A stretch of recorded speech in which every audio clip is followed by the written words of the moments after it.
Her spirit saw the world as living God. It saw the One and knew that all was He.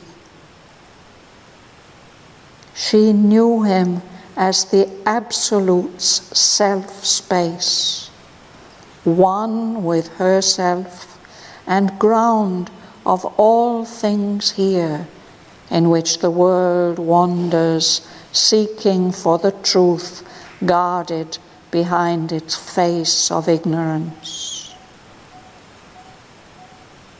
She followed Him through the march of endless time. All nature's happenings were events in her. The heartbeats of the cosmos were her own.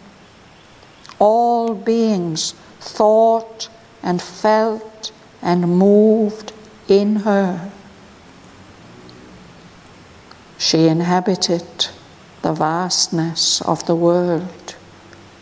Its distances were her nature's boundaries, its closenesses, her own life's intimacies. Her mind became familiar with its mind.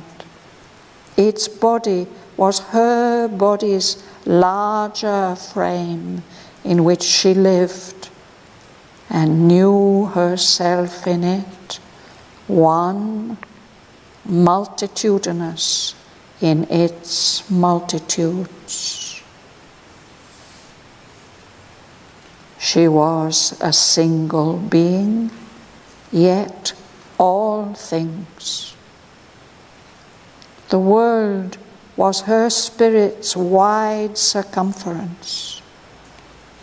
The thoughts of others were her intimates, their feelings close to her universal heart, their bodies, her many bodies, kin to her. She was no more herself, but all the world.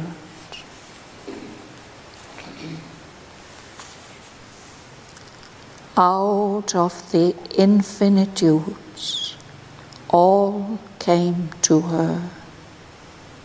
Into the infinitudes, sentient, she spread. Infinity was her own natural home. Nowhere she dwelt. Her spirit was everywhere. The distant constellations wheeled round her.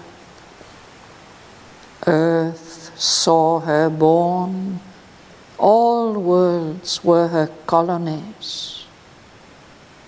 The greater worlds of life and mind were hers. All nature reproduced her in its lines. Its movements were large copies of her own. She was the single self of all these selves. She was in them, and they were all in her.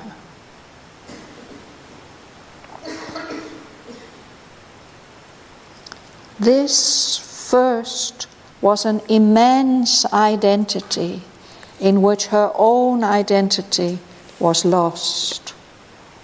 What seemed herself was an image of the whole.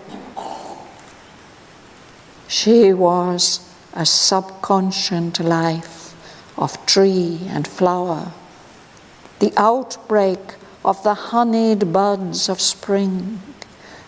She burned in the passion and splendor of the rose.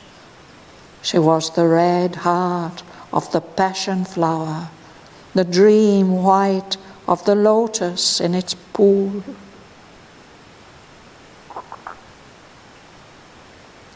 Out of subconscient life, she climbed to mind. She was thought and the passion of the world's heart. She was the Godhead hid in the heart of man. She was the climbing of his soul to God. The cosmos flowered in her. She was its bed.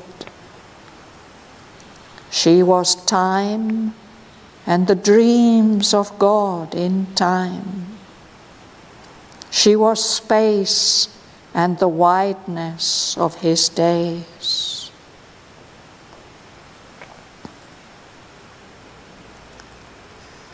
From this she rose where time and space were not. The superconscient was her native air. Infinity was her movement's natural space. Eternity looked out from her on time.